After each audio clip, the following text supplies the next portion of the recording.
It's Authors Talk Live on WPB Radio every Sunday from 2 to 4 p.m. featuring live interviews, informative self-help, uplifting and entertaining authors talk live every Sunday from 2 to 4 p.m. Eastern Standard Time on WPBRadio.com. All right. Well, welcome to Authors Talk Live. I am Hattie Knight, and I am the co-host of Authors Talk Live. You could say host. Well, okay, one of the hosts of Authors Talk Live. We are excited about Authors Talk Live today. We have 3 authors that'll be here in the studio with us, talking to us about their books and their projects. And each of these authors are participating authors at the 2015 African American Authors and Empowerment Expo. For more information about the Authors Expo, please go to www.aaaexpo.net. We're going to take a really quick break, and when we return to Authors Talk Live, we're going to be speaking with one of the authors that are in the studio with us, Ms. Chanel Trussell. She has a book that's titled Mishappenings, A Journey of Faith, Trust, and Revelations. You're tuned into Authors Talk Live on WPBRadio.com. So we have in the studio with us today author Chanel Trussell.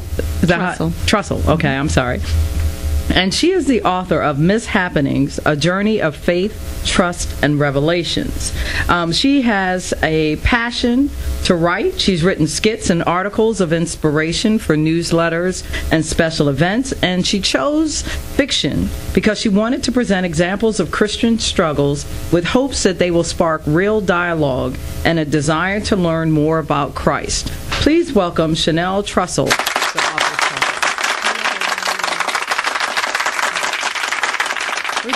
We're doing well. So welcome to Authors Talk Live. Please tell our listeners about yourself. Well, you mentioned a little bit about me, and I am also an accountant by profession, so that is my full-time job. We got accountants in the house. People look at me when I'm crazy when I say I'm an accountant by trade. Oh, really? Right. Get that frown face like, oh. So, we don't practice creative accounting, but we do practice creative writing, so hence the fiction novel. And so I've always journaled. I've always written just my thoughts on paper, so I felt that this was a time that I can actually take and put it in a book form so that other people can benefit from some of the stories. Perhaps they can relate to them. When you say you've always written or journaled, was that starting school, or because accounting can be a little stressful at times, depending on what time of the year it is, Right. Like we just got over our fiscal year end, and I came home one day and I said, I need to distress. I'm going to the gym. And Roger was like, I've never heard you say you needed to distress before, But it was our fiscal year end, and, that's a lot, when in accounting is a fiscal year end. So was it something to deal with your professional life, or was it just something you started doing when you were in school? It was actually once I became an adult and once I started working, like you mentioned, as an accountant, you have those stressful moments. I call it unplugging. Okay. So when I come home, I unplug, and I just enjoy writing my thoughts, because I feel that's a way to have a little catharsis of the day, to kind of get your thoughts and feelings on paper, and just just in that way. And so I also wrote articles for the newsletter, as you mentioned, for my church. And so I like to inspire others. I like to encourage others, because we all need encouragement in life. Right. And so if we can sow a word, a seed, a word to someone else, and just to offer them encouragement, even if it's a hug, a smile, or a few words on a piece of paper that just says, I'm thinking of you, that goes a long way. Yeah. So tell us a bit about this Mishappenings. Is that the lead? I love the title of that, because it's MISS happening. That's correct. And there's a reason for that. The lead character, Danetta Watkins, is a divorcee, and she has 3 children. And I just wanted to clarify, it is not my story, because my husband is here in the studio with me, Brian Trussell. I wasn't sure how to address him when he came in. I'm like, is he the husband? Is he the... So it is not my story, but it is a story of her bitterness and just some of the hurts that she's experienced in her life. and basically how her relationship with others is affected by her bitterness, because we see all of her thoughts listed in the book as well, so we get the perspective of her thought as well as what she actually says in relationship with other people. And there's also how the other characters relate to her and how they feel. So it's about conflict resolution, it's about unconditional love, it's about the things that we all struggle with, right? Day to day is am I misunderstood? If I say something and you perceive it to be differently than I intended, that's a conflict. So how do we then work through that? How do we grow beyond that? How do we work through those things? And that's why it's a journey, because you get to see her progression from bitterness to forgiveness to unconditional love. And there is a point where she is brought to salvation as well. Well, that's awesome that you actually spell that out and walk that out in the book, because some stories make it sound like, salvation, you're born that way, and you just, life happens, and then, but you don't get to watch a grown-up walk that out, because it's a little different than when you're a child. Absolutely. And you were taught that. And then to watch an adult, like, that would be part of my story. I got saved at 32. So getting to 32 was something. Right. And then walking out salvation, knowing everything that I've gone through up until age 32. Mm-hmm. And how does that translate biblically into this new walk? So I can imagine there's all kinds of good stuff in Miss Danetta Watkins' story. Absolutely. And there's other characters as well. There's Cole Stellans, who is her potential love interest.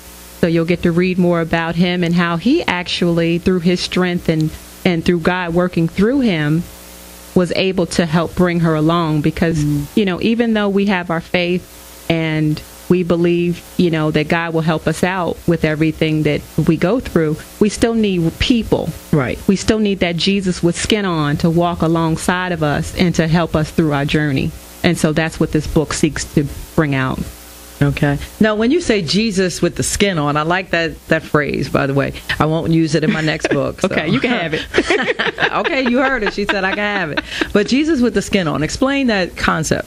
That concept to me means that we know Jesus is with us all the time, and those of us who are saved, we walk out our salvation each day.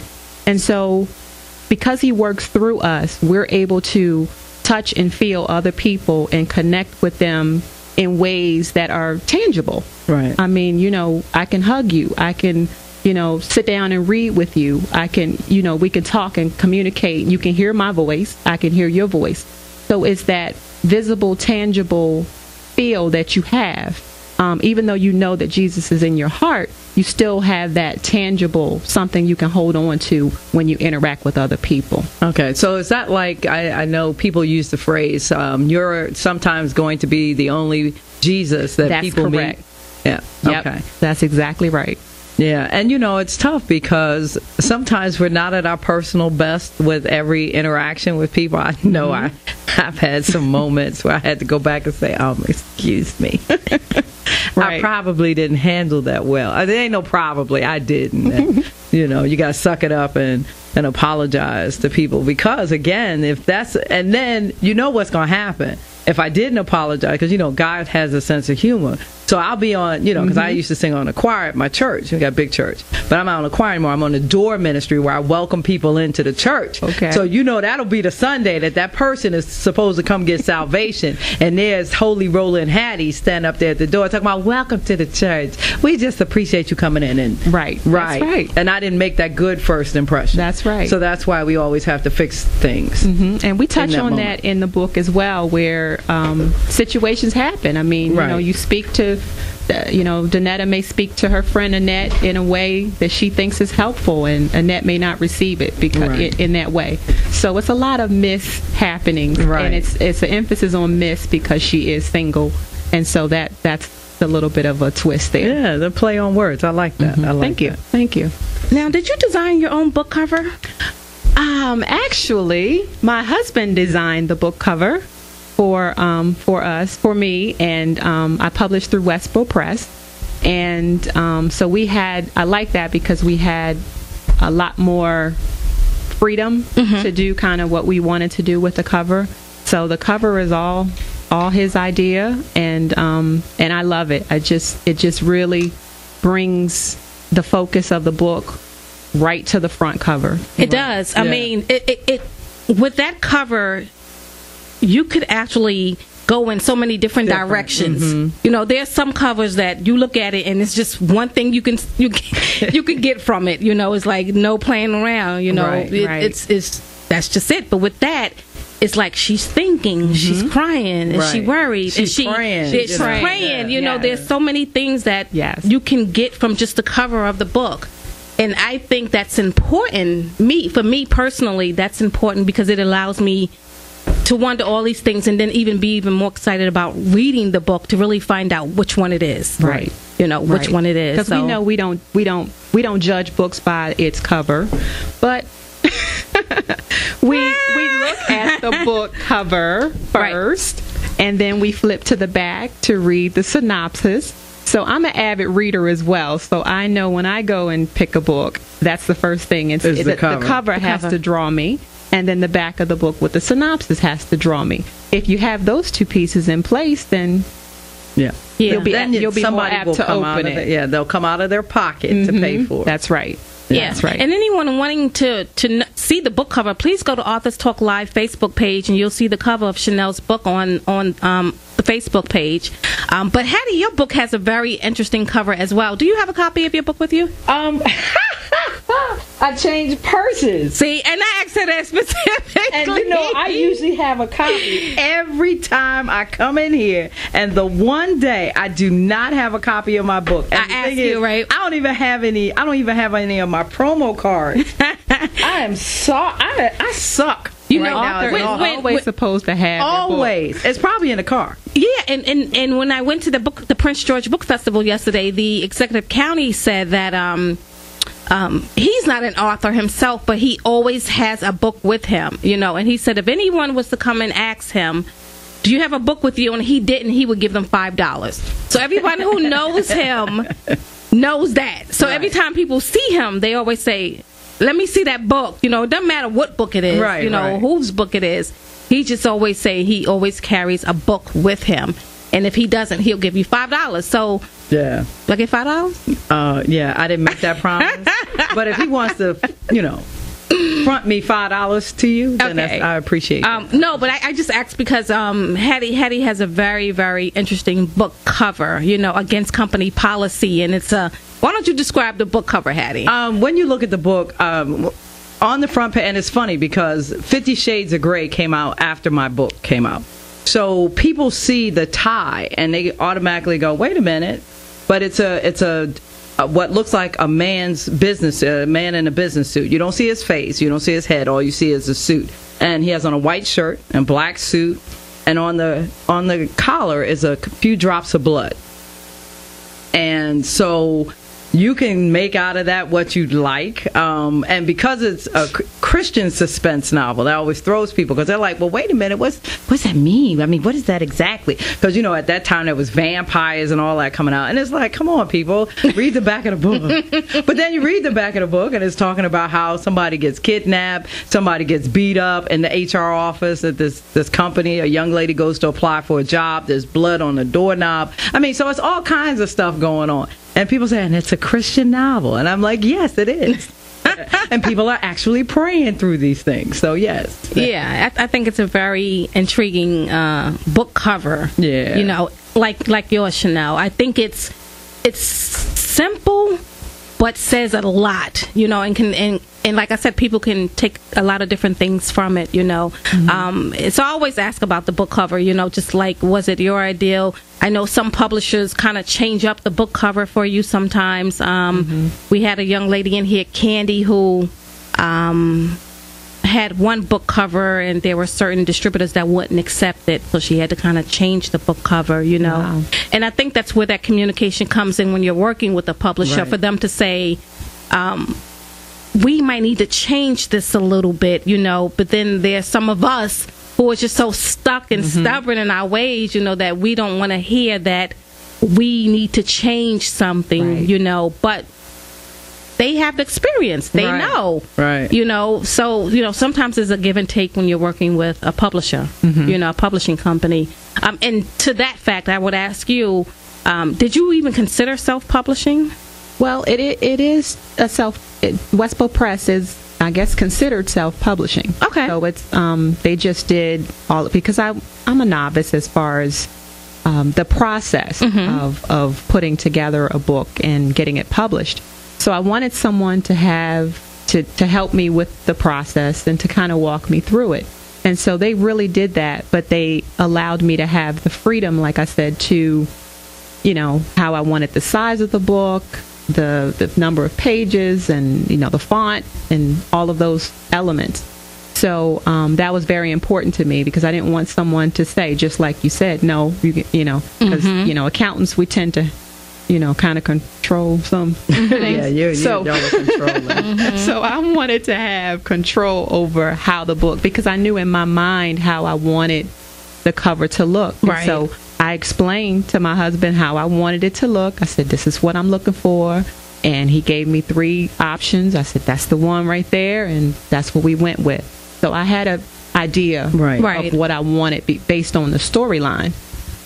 But it just all came together. So I enjoy doing it that way. I'm not sure what the difference would be with a traditional publishing company, but I think I would go this route again because of the freedom. Right. Yeah. It gave you the freedom, like to kind of change things, do things your way. And Yeah. Okay. And the good thing about the way you did it is you own the cover. Like with I'm with a hybrid. I used to call them traditional. They're no longer traditional. They're hybrid.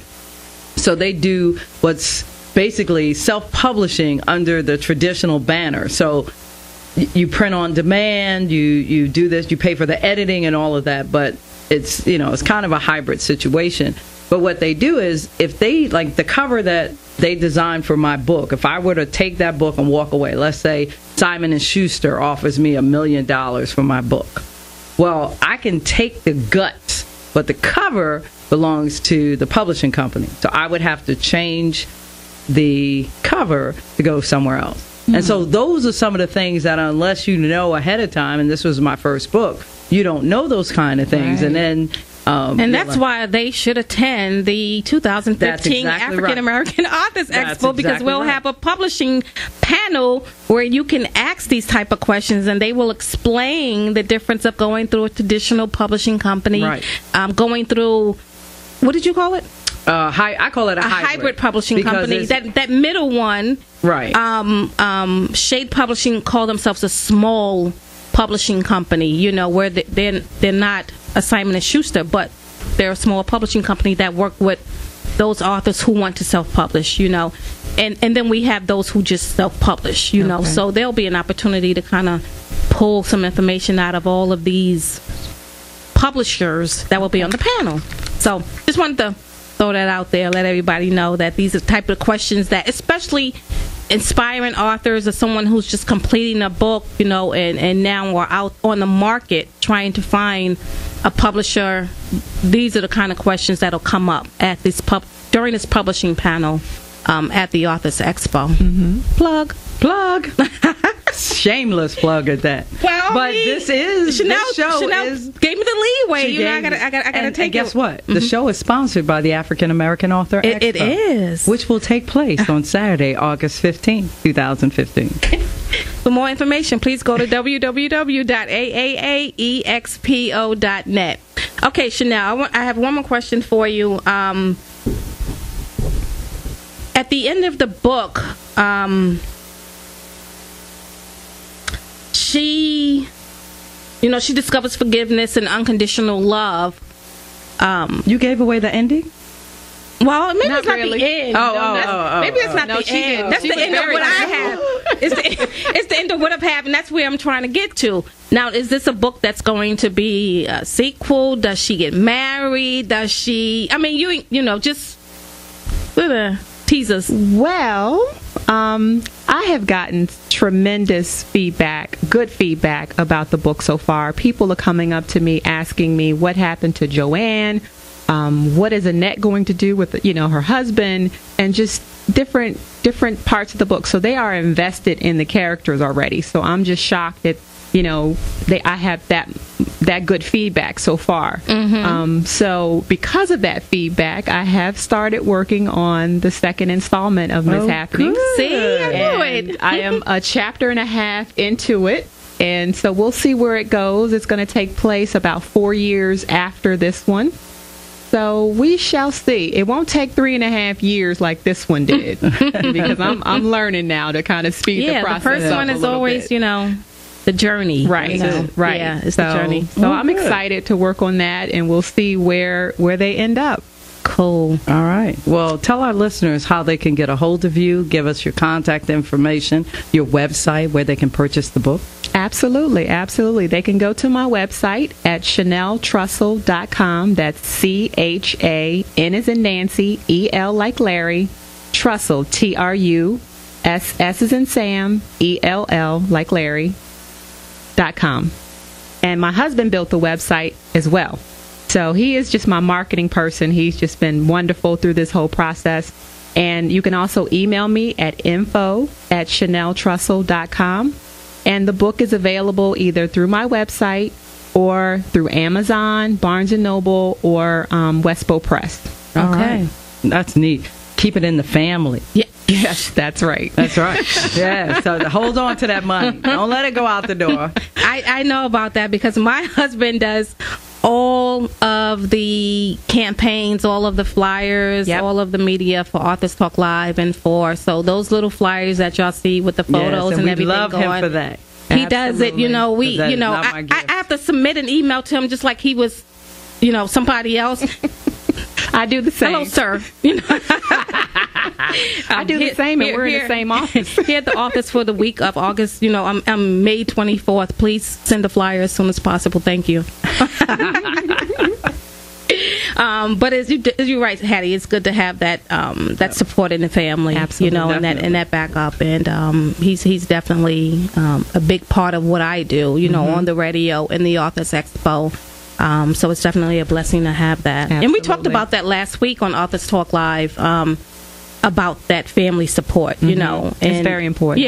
Yeah. And how it just kind of gives you the strength and the energy to do a little more, because you have that support as a backup. Right. So great. Chanel's information is also on Facebook. You could go to Authors Talk Live. Please like our page if you haven't done so already. Let us know that you tuned into Authors Talk Live, so we'll be sure to give you a shout out over the air. As Hattie mentioned, Authors Talk Live is sponsored by the 2015 African American Authors Expo. For more information, please go to www.aaaexpo.net. We're going to take a really quick break on Authors Talk Live, but when we